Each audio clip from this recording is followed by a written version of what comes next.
આજના વિડીયોની શરૂઆત આપણે એક પ્રયોગથી કરીશું અને એ પ્રયોગને ખૂબ ધ્યાનથી જોજો, પછી આપણે આ વિડીયોમાં આગળ વધીએ, જેથી કરીને તમને એવું ના લાગે કે હું જે વાત કરવા જઈ રહ્યો છું એ વાતમાં કોઈ તથ્ય સત્ય નથી, અથવા તો હું મારી રીતે વાત મૂકું છું.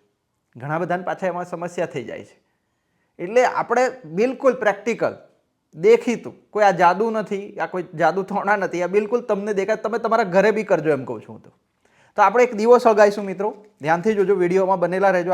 આના પર જ આખો વિડીયો આગળ વધશે. તો આપણે દીવો સળગાઈએ છીએ, બરાબર છે. આ દીવો સળગે છે કેમ કે હવામાં રહેલો ઓક્સિજન છે, એ ઓક્સિજનના કારણે એની જ્યોત સળગી રહી છે, એ ઘી જે છે એ બળી રહ્યું છે. હવે જો એના પર આ કાચનો ગ્લાસ આપણે ઊંધો પાડી દઈએ તો શું થાય છે જોજો. થોડી વાર આપણે જોઈએ શું થાય છે. જુઓ દીવાની શું હાલત થાય છે, જુઓ ઓલવાઈ ગયો. કેમ ઓલવાઈ ગયો? તો કે જે આ ગ્લાસ છે એ ગ્લાસની અંદર, એ કાચના ગ્લાસમાં એ જેટલો પણ ઓક્સિજન હતો એ જ્યાં સુધી હતો ત્યાં સુધી એ સળગ્યો, પણ જેમ જેમ ઓક્સિજન ખતમ થયો એમ એમ એ દીવો ઓલવાઈ ગયો. આ દીવો જે મેં બનાવ્યો છે ઘીનો જ બનાવ્યો છે, શુદ્ધ ઘીનો બનાવ્યો છે દીવો. હવે મૂળ મુદ્દા પર આપણે વિડીયોને લઈ જઈએ. તો મિત્રો તમે જોયું કે દીવાનો પ્રયોગ તમે જોયો કે જે ગ્લાસ ઊંધો પાડીએ છીએ તો દીવાની જે જ્યોત છે એ ઓલવાઈ જાય છે. કેમ કે એ ગ્લાસની અંદર જ્યાં સુધી ઓક્સિજન છે ત્યાં સુધી એ સળગે છે, પછી ધીમે ધીમે ઓક્સિજન પૂરો થઈ જાય. એક રીતે કહી શકીએ કે જે અગ્નિ છે એ ઓક્સિજનને ખાય છે. જ્યાં સુધી ઓક્સિજન હશે ત્યાં સુધી અગ્નિ સળગશે, બાકી ઓક્સિજનની કમી હશે. આ એકદમ સીધો સિમ્પલ વિજ્ઞાનનો સિદ્ધાંત છે જે તમે 5મા 6ઠ્ઠા ધોરણમાં ભણ્યા હશો. હવે એક બાબો છે, કથાકાર બાબો છે, એવું કહે છે કે ભાઈ 10 ગ્રામ ઘી હોમો કે સળગાવો, એ 10 ગ્રામ ઘી બળે એમાંથી 1 ટન ઓક્સિજન પેદા થાય છે. ખેલ જુઓ તમે, લોકો માની પણ રહ્યા છે. લોકોનું છોડો, મોટા મોટા પ્રોફેસરો અને મોટા મોટા કહેવાતા વિદ્વાનો આવી વાતો, ગપોડી વાતો ચલાવી રહ્યા છે. તમે ખુદ જોયું, પ્રયોગમાં ખુદ જોયું કે ભાઈ એ ઘીનો જ દીવો હતો. મેં જે કર્યો તો એ ઘીનો જ દીવો કર્યો છે. તમે પણ ઘીનો દીવો તમારા ઘરે કરજો આ પ્રયોગ. કદાચ એવું લાગતું હોય કે મેં કોઈ જાદુ હાટોના કર્યા છે તો તમે તમારા જાતા જે પ્રયોગ મેં કરી બતાવ્યો તમે કરજો, અને પછી મને કહેજો કે કોણ સાચું છે. ભાઈ સળગે વસ્તુ એટલે ઓક્સિજન ઘટે, વધે ક્યાંથી? 1 ટન પાછું 10 ગ્રામમાંથી. 10 ગ્રામ એટલે કેટલું કહેવાય? 10 ગ્રામમાંથી 1 તોલો ઘી બળે, 1 ટન ઓક્સિજન પેદા થતો હશે? કેવી ગપોડી કથાઓ આપણા દેશમાં ચલાવી રહ્યા છે આ લોકો. આ તો લિટરલી એમ કહેવાય અંધશ્રદ્ધાનો ફેલાવો. અને આવી વાતોને પકડીને કોણ ચાલ્યું? પ્રોફેસરો ચાલી રહ્યા છે. દુઃખની વાત, બાબાઓ તો ચલો એમને ખબર છે કે આપણી આગળ બેઠેલો વર્ગ જે અંધશ્રદ્ધાળુ છે, કંઈ બી ગપ્પુ મારી દઈશું ચાલી જવાનું, પણ પ્રોફેસર પણ આવા ખેલ પાડતા થઈ ગયા છે. ગપોડી કથાઓ પ્રોફેસરો બી કરતા હોય છે મિત્રો, શિક્ષકો, પ્રોફેસરો. આખા દેશને જો આપણે આ રીતે અંધશ્રદ્ધાળુ બનાવી દઈશું તો દેશની શું હાલત થશે એ તો વિચારો. એટલે જ્યારે અમે કંઈક કટાક્ષ કરીએ કે કોઈ એવી વાત મૂકીએ તો ઘણા બધા મિત્રોને ખોટું લાગી જાય છે, લાગણી દુભાઈ જાય છે. અમે લાગણી દુભાવવા માટે કોઈ તમને નથી કહેતા કે કોઈ વ્યક્તિગત કે કોઈ સંસ્થાને નથી કહેતા. આખા દેશમાં અને આખા ભારતમાં જે આપણા દેશના વિરોધમાં ચાલી રહ્યું છે એના માટે કહીએ છીએ. રાજ્યમાં પણ જે ખેલ ચાલતા હોય તમે કહીએ છીએ. એટલે જ્યારે અમારા તરફથી કોઈ વાત મુકાતી હોય પબ્લિકમાં તો એ કોઈ એક વ્યક્તિને ટાર્ગેટ કરવા માટે કે એક સંસ્થાને ટાર્ગેટ કરવા માટે નથી હોતી. અમને લાગે કે આ જે અહીંયા ચાલી રહ્યું છે, આખા રાજ્યમાં ચાલે છે, આખા દેશમાં ચાલે છે, તો અમે બોલીએ છીએ. અને કેમ બોલીએ છીએ એ પણ કહી દઉં. જે લોકો આવી ગપોડી વાતો કહે છે એ લોકો એમના સંતાનોને એ નથી ભણાવતા, પણ બીજાના સંતાનો, એટલે કે સીધી વાત કરીશ, બાંધછોડ કરીને કે છુપાવીને વાત નહીં કરું. હું જે બોલું છું એ સામે મોઢા પર બોલનારો માણસ છું.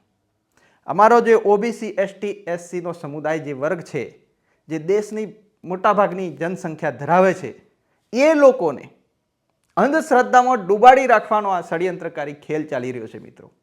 અને એમાં હવે પ્રોફેસરો, યુનિવર્સિટીઓ, કોલેજો બધા જોડાઈ ગયા છે. આખા ભારતની, આખા ગુજરાતની વાત કરું છું. એટલે શું તમે આવી ગપોડી વાતો અને આવી પાયાવિહોણી વાતો અમારા લોકોને કહેશો અને આવો ખેલ ચલાવશો ષડયંત્રકારી, અને અમે એની સામે સવાલ પણ નહીં પૂછીએ, કટાક્ષ પણ ના કરીએ, એમ તમે ઈચ્છો છો, એટલે શું ગુલામ છીએ અમે? ગધેડાને તાવ ચડે એવી વાતો તમે કરો છો, અને અમે ખાલી એટલું કહીએ કે તમારી વાતમાં સત્યતા નથી, અને સાબિતી સાથે કહીએ છીએ. આ એ લોકો છે કે એના પોતાના બાળકને વિદેશ ભણાવે છે, અને અહીંના અમારા વિદ્યાર્થીઓ હોય છે એને એમ કહે છે કે અંગ્રેજી નહીં ભણવાનું, અંગ્રેજી ભણશો તો આપણી માતૃભાષા ખતરામાં આવી જશે. આવો ષડયંત્ર ખાલી ખેલ ચલાવનારા લોકો છે. અને એવા લોકોને જ્યારે અમે જોઈએ છીએ ત્યારે અમે એમને છોડતા નથી, એના પર શું સવાલ તો ઉઠાવીશું જ. અને હું જ્યાં બેઠો હોઈશ ત્યાં આવી ગપોડી વાત કરનારો હશે તો એને ચોક્કસ કહી કે તું સાલા પાખંડી છે, મોઢા પર કહીશ. કોઈ અમે કઈ એવા ગુલામ નથી કે બધું સાંભળી લઈશું, જી હજુરી કરશું. ચલો, વાત નીકળી છે તો હું તમને કહું, ઘણી બધી જગ્યાએ આવી ચર્ચાઓ થતી હોય, અમે જતા હોય એટલે કોઈ એક સંસ્થા પર કે કોઈ એક વ્યક્તિ પર નથી કીધું મેં. જ્યારે પણ કંઈક કટાક્ષ કરીએ છીએ, જ્યારે પણ કંઈક કહીએ છીએ તો જાહેર કહીએ છીએ, બધા પર કહીએ. તમે માથે લો છો, શું તમે આવો અંધશ્રદ્ધાળુ ખેલ ચલાવનારા છો, પાખંડી છો? શું તમે આ ષડયંત્રકારી છો? તમે આ ષડયંત્રમાં સામેલ છો? તે તમને ખોટું લાગે છે? અમે સવાલ ઉઠાવીએ, કંઈ પણ ખોટું થતું હોય એની સામે અમે સવાલ ઉઠાવીએ છીએ તો તમને કેમ ચચરે છે ભાઈ? શું તમે એ ષડયંત્રમાં સામેલ છો જે અમારા ઓબીસી એસટી એસસી વર્ગને અંધશ્રદ્ધામાં ડૂબાડી રાખવા માંગે છે, કે અમારા લોકોને આવી બેકાર અંધશ્રદ્ધાળુ અને ગપોડી વાતો કહીને છેતરવા માંગે છે? એ ષડયંત્રમાં તમે સામેલ છો? નથી તો પછી તમને શાનું ખોટું લાગે છે? તમે પણ જોડાઓ ને, દેશની ભલાઈની વાત છે. દેશના આટલા બધા સમુદાયને ગેરમાર્ગે દોરતો અટકાવો ને તમે, કેમ નથી જોડાતા? તો મિત્રો, કોઈ પણ બહુ મોટા મંચ પર વ્યક્તિ બેસી જાય અને વક્તા તરીકે બોલે એટલે આપણે માની લેવું હોતું નથી, જરૂરી નથી. એની વક્તા કયા માનસિકતાથી બોલે છે, એ વક્તા કઈ એનામાં ષડયંત્રકારી બુદ્ધિથી બોલે છે, એનો આશય શું છે, એ આપણને બધું ખબર પડે. એના શબ્દો, એની વાતો, ઉદાહરણો પરથી ખબર પડે. એટલે આપણે ચૂપચાપ બેસીને સાંભળીએ એટલે કંઈ એને એવું ના સમજવું જોઈએ કે અમે સાંભળીએ છીએ એટલે બધું તમારું સ્વીકાર લીધું. તર્ક તો થાય જ મિત્રો. કોઈ પણ મુદ્દો તમે મૂકો છો આધાર પુરાવા વગર. તમે જોયું કે આ દીવામાં આપણે જોયું કે 10 ગ્રામ ઘીમાંથી 1 ટન ઓક્સિજન પેદા થઈ જ ના શકે. અવૈજ્ઞાનિક વાત, આધાર પુરાવા બિલકુલ ગપોડી વાત, તેને ના માની શકીએ. એવી ને એવી એક વાત હતી કે ભાઈ મોર જે છે એ એના આંસુ પડે છે અને આંસુમાંથી ઈંડા આવે છે, જે બિલકુલ ખોટી વાત સાબિત થઈ. આજે કથાકારો છે એટલી ગંધ મચાઈ રહ્યા છે દેશમાં, એટલી અંધશ્રદ્ધા ફેલાવી રહ્યા છે કે જેની કોઈ લિમિટ નહીં. અને ઉપરથી હવે આ પાછા પ્રોફેસરો ઘૂસ્યા છે કે જે એ કથાકારોએ કીધેલી વાતો પાછા પ્રોફેસરો સ્વીકારે છે. વિચારો, હદ બાની. એ અભણ કથાકારો જે ભણ્યા જ નથી વિજ્ઞાન જાણતા, કશું નહીં. ખતરનાક રીતે દેશને નુકસાન પહોંચાડી રહ્યા આ લોકો અત્યારે, અને બિલકુલ જાણી જોઈને કરી રહ્યા છે. મેં કીધું ને, એમના બાળકોને નથી શીખવાડતા. એમના બાળકોને તો ફોરેન મોકલે છે, વિદેશમાં વિજ્ઞાન ભણાવે, બધું ભણાવે. કયા લોકોને નુકસાન પહોંચાડવા બધી વાતો ચલાવી રહ્યા છે મીડિયા, સોશિયલ મીડિયામાં? ઓબીસી એસટી એસસી સમુદાયના લોકોને, જે એટલા ભણી ગણીને જે આવ્યા નથી બહાર, એ લોકોને એમ કહે છે કે ભાઈ તમે અંધશ્રદ્ધાળુ ઉતરો. કેમ કેમ એમને વિજ્ઞાન નહીં જાણવાનું? કેમ એ બધું ના જાણી શકે? એટલે અમે તર્ક કરીએ છીએ. અને એમની માનસિકતા તો જુઓ. વક્તા જ્યારે બોલી રહ્યા હતા થોડું મેં પણ ટપકાયું. એમનું કહેવું હતું, વક્તાનું કહેવું હતું કે યાદશક્તિ જે છે આનુવંશિક છે, 100% યાદશક્તિ આનુવંશિક છે, એટલે આનુવંશિક રીતે બધા ઊંચા નીચા રહેવાના જ. હવે આ એ રીતે નહોતા કહેતા, આનુવંશિક રીતે ખાલી માત્ર બુદ્ધિના ક્ષેત્રમાં નહોતા કહેતા.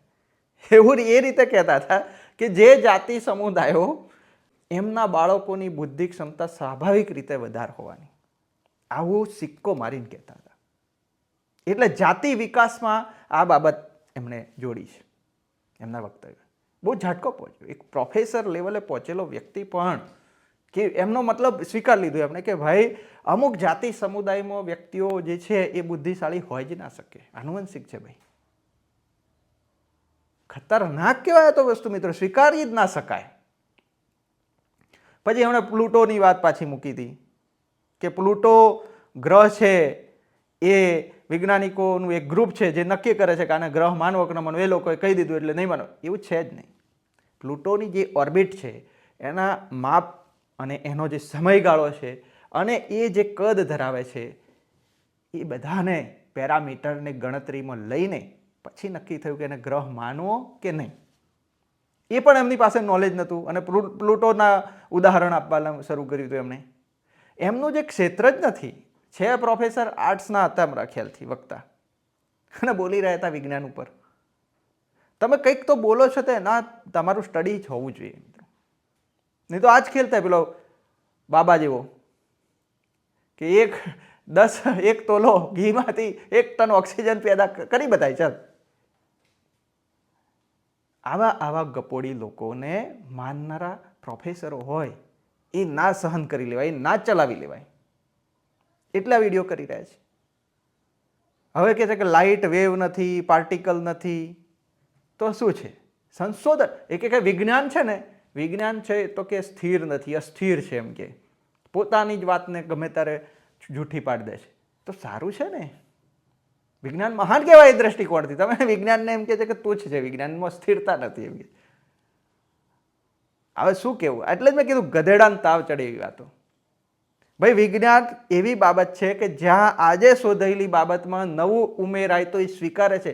તમે લોકો છો જડ લોકો કે જે ત્યાંના ત્યાં જ પકડીને બેસી રહ્યા છો.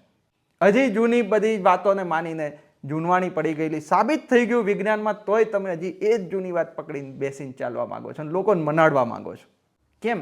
ધર્મની અંદર પ્રશ્ન કેમ ના પૂછી શકાય? ના, આસ્થા રાખવાની. ત્યાં ખતરો શેનાથી છે? વિજ્ઞાન એટલે જ છે કે ત્યાં સવાલ પૂછી શકાય છે. વિજ્ઞાનને ધર્મને તમે ભેગું કરશો ને તો આ જ ઇસ્યુ થવાનો છે.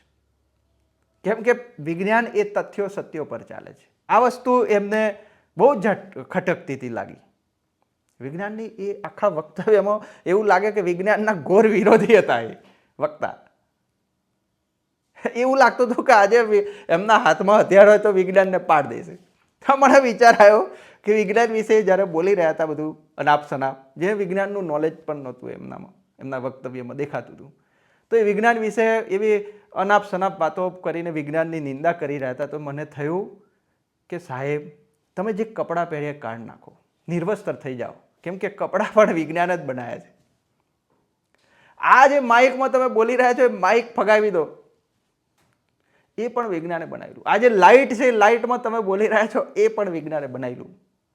અને જે મોબાઈલમાં તમે રેકોર્ડ કરીને વાયરલ કરો છો ને, એ બધું વિજ્ઞાને ખોળેલું છે. કેવા કેવા ગપોડી લોકો છે. વિજ્ઞાનનો જ આધાર લઈને વિજ્ઞાનની નિંદા કરતા એમને જરાય શરમ નહીં આવતી હોય. વિચાર તો કરો, આવા પ્રોફેસર પડ્યા છે. અને પાછા કહીશું તો કહેશે કે અમને કોઈ જગ્યાએ નામ નથી લઈ રહ્યો, કોઈ સંસ્થાનું નામ નથી લઈ રહ્યો, કોઈ જગ્યાએ કશું. હું ઓવરઓલ વાત, આવું બધે જ છે. તમામ જગ્યાએ આવો ખેલ કરી રહ્યા છે. કેમ? ચોખ્ખી ચણક વાત, સીધી સટ વાત કીધી મેં. ઓબીસી, એસટી, એસસી સમુદાયના જે યુવાનો છે એમને ગેરમાર્ગે દોરવા માટે પ્રવૃત્ત છે આ બધા. ચોખ્ખી વાત કહું છું. એ કહે છે કે ભારતે શૂન્યની શોધ કરી. એમ તો પછી શૂન્યની શોધ કરનારો દેશ, આખા વિશ્વને આટલું મોટું નોલેજ આપનારો દેશ જે વક્તા બોલી રહ્યા છે, એ આવી અંધશ્રદ્ધામાં પડીને આજે કેમ હેરાન પરેશાન છે? તો જે વક્તા હતા એ વક્તાનું એવું કહેવું હતું કે શૂન્યની શોધ ભારતે કરી. તો ભારતે શૂન્યની શોધ કરી હોય મિત્રો, આટલું બધું સંશોધન કરતો હોય, આખી દુનિયામાં બધી થયેલી શોધખોળો આપણે કરી, એમનું કહેવું હતું. તો પછી ભારત દેશ આટલો પછાત ને પાછળ કેમ રહી ગયો? કેમ ભારતમાં આટલી બધી અંધશ્રદ્ધા છે?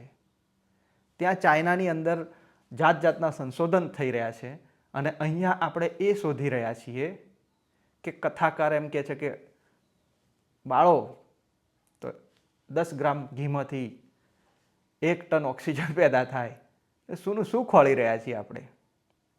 કોઈ ધૂણી રહ્યો છે, કોઈ ધૂણીને કંઈનું કંઈ બની રહ્યો છે. સ્કૂલમાં બાળકો ધૂણી રહ્યા છે મિત્રો. આપણા દેશની શાળાઓમાં બાળકો ધૂણી રહ્યા છે ને શિક્ષકો એના વિડીયો બનાવે છે, વાહ જોરદાર ધૂણી રહ્યો છે. એ હાલત છે આપણી. એટલે આવું બધું ઘણું બધું બોલ્યા છે અનાપ શનાપ. વિદેશમાં તુલસી લઈ જાય છે લોકો, ત્યાં ઓલરેડી બેઝિલ કરીને તુલસી છે, એ બેઝિલ કહે છે એને. તો અમુક બાબતો એવી હતી મિત્રો કે એ ગૌરવ કરવામાં, પોતાનું ગાંડું ગૌરવ કરવામાં મને એવું લાગ્યું કે એમણે બહુ બેકાર વાતો ચલાવી. ઇન્ડિયન નોલેજ સિસ્ટમ નામ આપ્યું છે. ઇન્ડિયન નોલેજ સિસ્ટમનો અર્થ બીજાની નિંદા કરીને પોતે મહાન બનવાનો એવો તો ના જ હોઈ શકે. બિલકુલ સ્વીકારું છું કે ભારતીય પરંપરામાં જે જ્ઞાન રહેલું છે એને આપણે સ્વીકારવું જોઈએ. ઘણું એવું જ્ઞાન છે, બધાને આપણે નિંદા નથી કરતા, એવું નથી કહેતા કે બધું ખરાબ છે. ભારતીય જ્ઞાન પરંપરામાં ઘણી બધી મહાન બાબતો છે. તો એનો મતલબ એ છે કે આપણે બીજાની નિંદા કરીશું. બસ આ લોકોને એવું છે કે બીજાની નિંદા કરો ને એટલે આપણે મહાન. તમે વિચારો કે નોલેજ ઇઝ પાવર એ વિદેશી કોન્સેપ્ટ છે. એમને મેકોલે બહુ ખટકતો હતો, જે વક્તા હતા એમને. Knowledge is power. પાવર એટલે બીજાને દબાઈ દેવો. આપણે ત્યાં નોલેજ, ભારતીય કોન્સેપ્ટમાં નોલેજ ઇઝ પ્યોરિફાયર એવું કીધું. મેં કીધું કે નોલેજ પ્યોરિફાય ક્યારે થાય? સવાલ કરો તો થાય. સવાલ તો કરવા દેતા નથી. સવાલ કરો તો લાગણી દુભાઈ જાય તમારી. તો નોલેજ અંદર તમે પાવર જ માની રહ્યા છો. તમારું નોલેજ એ નોલેજ, બીજાનું નહીં. અને બીજો સવાલ કરે તો કહેશે કે અમારી લાગણી દુભાઈ ગઈ, અમારા પર આમાં આક્રમણ કરો છો, અમે ખતરામાં આવી જશું. સમજાય છે ને? તો આ જે સ્ટેટમેન્ટ છે એમના સ્ટેટમેન્ટમાં એ ખોટા પડ્યા. આગળ જ એમણે એવું કીધું હતું કે ધર્મમાં શ્રદ્ધા રાખવાની, વિજ્ઞાનમાં સવાલ કરવાનો. હવે એમ કહે છે કે ના, પ્યોરિફાય કરો. તો જે વક્તા છે ને એ એક સ્ટેટમેન્ટ આપ્યા પછી 5 મિનિટ પોતાના જ સ્ટેટમેન્ટનું ખંડન કરતા હતા, પોતે જ પોતે. એવું એમનું વક્તવ્ય હતું. હવે હું તો શું ખંડન કરું? અને સમુદ્ર મંથનની વાત કરી હતી. આ બધા પ્રતીકો છે મિત્રો, શાસ્ત્રોમાં છે. પુષ્પક વિમાન, સમુદ્ર મંથન. એમનું કહેવું હતું પુષ્પક વિમાન હતું તો શબ્દ આવ્યો ને. તો મારું એવું કહેવું હતું પુષ્પક વિમાન હતું તો પછી આપણે બનાવ્યું કેમ નહીં? આટલા વર્ષોમાં એક જ કેમ હતું, બીજું કેમ ના બન્યું? અને આજે ભારતના જે એરપોર્ટ્સ છે, જે પણ જગ્યાએ બધું તમે જુઓ છો, કેટલી ભીડ જામે છે. હમણાં વચ્ચે જ એક ઇસ્યુ થયો હતો, કેટલા બધા લોકો અટવાઈ ગયા હતા. બધી એરલાઇન્સ છે બધી બગડી ગઈ છે ભારતની. એને સાચવી નહીં શકતા. એ બીજા દેશોમાંથી આયાત કરીએ છીએ આપણે વિમાનો. મોટા મોટા હવાઈ જહાજો જે છે આપણે બીજા દેશમાંથી આયાત કરી રહ્યા છીએ. અને આપણે પુષ્પક વિમાનની વાતો કરીને લોકોને છેતરીએ, કેટલું યોગ્ય?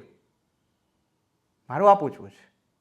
સમુદ્ર મંથન પ્રતીક છે મિત્રો, પણ સમુદ્ર મંથનની વાત પણ એ કરીને એમ કહેતા હતા કે આમ ને તેમ. ઠીક છે, એમનો જે પણ માનવું હતું એ. તો જે ભણવાનો અધિકાર છે મિત્રો, એ જ અમારા લોકોનો નહોતો. ઓબીસી, એસટી, એસસી આજનો જે સમાજ છે એને આજે પણ તમે એ જ ષડયંત્ર કરીને એને અબૂધ રાખવા માગો છો અને જૂનવાણી વાતોમાં કેદ કરી રાખવા માગો છો, જેથી કરીને એ તમારા હિસાબનું વિચારે, તમારી સામે સવાલ ના કરી શકે. તમારી અંદર રહેલો અહંકાર તો જુઓ તમે. તમે એવું ઈચ્છો છો કે ઓબીસી, એસટી, એસસી સમુદાયના જે લોકો છે એ સવાલ જવાબ કરી શકે એટલા તર્કશીલ ના બનવા જોઈએ. પાછા આનુવંશિક કહો છો. બુદ્ધિ જ નથી એમનામ કે અમારા સામે જવાબ સવાલ કરી શકે, અમારા સામે. એવું એટલું તો ઘમંડ છે એમનામાં. એ બધું બોલી રહ્યા છે કે કોવિડની રસી ભારતે બનાવી અને બધાને ફ્રીમાં આપી દીધી. તો જે શીતળાની રસી કોણે બનાવી? આ બધી રસીઓ અત્યાર સુધી આવી એ કોણે તમને ફ્રીમાં નથી આપી? વિદેશી લોકોનું બસ નિંદા જ કરવી હતી એમને. ભારતીયતા મહાન છે તો મહાન છે. બીજા દેશની નિંદા કરવાથી ભારતીય મહાન બનશે? આવો કોન્સેપ્ટ કઈથી લાવ્યા તમે? અને જો તમે એવું વિચારો છો, મેકોલોએ દાટ વાળ્યો છે આપણો, એમ કે છે. મેકોલો આવ્યો એટલે તમારા લોકો ભણતા થયા. ઓબીસી, એસટી, એસસી સમુદાયના લોકો ભણતા થયા મેકોલોના કારણે. એટલે તમને મેકોલો નથી ગમતો. એટલે તમે અંગ્રેજોની શિક્ષણ પદ્ધતિની નિંદા કરો છો. કેમ કે અંગ્રેજી શિક્ષણ પદ્ધતિ જો ભણો તો સવાલ જવાબ કરવાની તર્કશીલ બુદ્ધિ ખીલી જાય તમારામાં. અને તમારો જે આ ષડયંત્રકારી ખેલ છે એ ઉઘાડો પડી જાય એમ છે. તમે જે વક્તવ્ય આપો છો એ વક્તવ્યના એક એક શબ્દને અમે સમજીએ છીએ. હવે વસુધૈવ કુટુંબકમની વાત કરે છે. આખું વિશ્વ કુટુંબ છે અને નફરત વિદેશીઓને કરે છે કે વિદેશીઓ સાથે નફરત. પુષ્પક વિમાન આપણી જોડે હતું. તો હું તો કહું છું કે પુષ્પક વિમાન કઈથી આવ્યું, કોનું હતું? એ બી વિદેશીઓનું, શ્રીલંકાનું હતું. શ્રીલંકન લોકો પાસેથી આવ્યું હતું પુષ્પક વિમાન. એ બી દેવતાઓથી આવેલું હતું, એવી રીતે જોવા જઈએ તો. અને હતું કેવું પુષ્પક વિમાન? તો કે પુષ્પક વિમાન મનની, પેટ્રોલ ડીઝલથી નહોતું ચાલતું, મનની ગતિથી ચાલતું. મન કલ્પના કરે ત્યાં જતું હતું. અને એમાં જેટલા માણસો બેસે એ મોટું થઈ જાય. આવી જોરદાર ટેકનોલોજી તમે કોને આપી દીધી? કેમ ભૂલી ગયા આટલી ટેકનોલોજી? રાખવી હતી ને, આપણે બનાવતા ને એવા વિમાન અત્યારે બનાવતા, આપણે વિશ્વ પર રાજ કરતા હોત. કોણે ખતમ કરી દીધી એવી ટેકનોલોજી પુષ્પક વિમાન બનાવવાની? તો આટલું સરસ મજાની ટેકનોલોજી આપણા દેશમાં હતી તો ખતમ કોણે કરી? અમારા ઓબીસી એસટી એસસી સમુદાયના જે લોકો છે એને તો ભણવાનો જ અધિકાર નહોતો. અમે તો વિમાન બનાવતા નહોતા, તમે લોકો બનાવતા હતા. તમે તો અમને ભણવાનો શિક્ષણનો જ અધિકાર. આ તો આઝાદી મળ્યા પછી લોકશાહી આવીને બંધારણ આવ્યું એટલે અમે ભણી રહ્યા છીએ. તો અમે ક્યાં કશું બગાડવા ગયા છીએ? તમારી જોડે હતું, તમે નથી સાચવી શક્યા. કોને વેચી માર્યું આ બધું નોલેજ? એમ કહું છું. તો આવી બધી વાતો કરનારા પ્રોફેસરો છે, બધું લખેલું છે ઘણું બધું. આખા વિડીયોમાં એ બધી વાત કરીશ તો વિડીયો લાંબો જશે મિત્રો. તમે કહેશો કે બસ આ મારા શબ્દો નથી, આ જે વક્તા છે એના શબ્દો છે ને એના પર મારા સવાલો છે કે ભાઈ એમણે તો ત્યાં સુધી કીધું કે આપણે એક તો વે ઓફ લાઈફ જીવીએ છીએ, આપણે કોઈના બંધનમાં નથી, આવી બધી વાતો. તો પછી તમે સવાલ જવાબથી કેમ ડરો છો? કે કોઈ બંધનમાં નથી તો પછી આગળ વધો ને. તો આવી બધી ઘણી બધી વાતો મિત્રો આ લોકો કરતા હોય છે ઇન્ડિયન નોલેજ સિસ્ટમના નામે. અને જગ જાહેર આજે કહું છું કે આ એ લોકો છે જે ઈચ્છે છે કે ઓબીસી એસટી એસસી સમુદાયનો જે વિદ્યાર્થી વર્ગ છે એ આવી બિલકુલ ગપોડી વાતોમાં ફસાયેલો રહે. એમની આવી હંબક વાતોને, ગધેડાને તાવ ચડે એવી વાતો માનીને પાગલ જ રહે.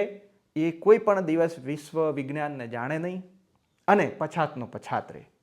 મારે તમને પૂછવું છે, એમના બાળકોને વિદેશ મોકલે છે, વિદેશી શિક્ષણ ભણાવે છે. વિદેશી શિક્ષણની ક્યાં વાત કરો છો? વિદેશમાં ભણાવે છે, વિદેશમાં મોકલીને સ્થાયી કરે. બેટા આવતો જ ના ભારત પાછો.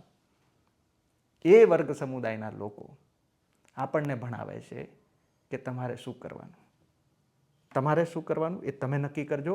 આવા ગપોડી લોકો કે આવી હંબક વાતો કરનારા, ગધેડાને તાવ ચડી વાતો કરનારા લોકોને માનતા નહીં, એને મગજમાં ઘુસાડતા નહીં. નહીં તો ભવિષ્ય તમારું ઓલરેડી પહેલે ભૂતકાળ તો બરબાદ જ રહ્યો છે. ઇતિહાસમાં આ લોકોએ ગુલામ જ રાખ્યા છે, આવનારા સમયમાં પણ તમને ગુલામ રાખશે.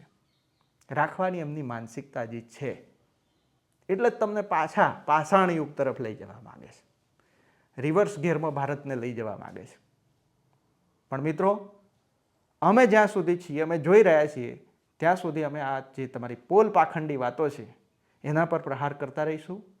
અને સૌ મિત્રોને અપીલ કરીએ છીએ કે એમાં ભારત દેશને જાગૃત કરવામાં, ભારત દેશમાં ફેલાતા અંધશ્રદ્ધાના વંટોળને અટકાવવામાં અમારો જે આ નાનકડો પ્રયત્ન છે, અમે જે આ વિડીયો કરીએ છીએ કે આવું જે કામ કરીએ છીએ એમાં સહયોગ કરવા માટે આપણી જે યુટ્યુબ ચેનલ છે ધ ટ્રાયલ ટાઈમને ફોલો કરો અને સબસ્ક્રિપ્શન આપો. વધુમાં વધુ મિત્રો સુધી આ વિડીયો શેર કરીને સહયોગ આપશો.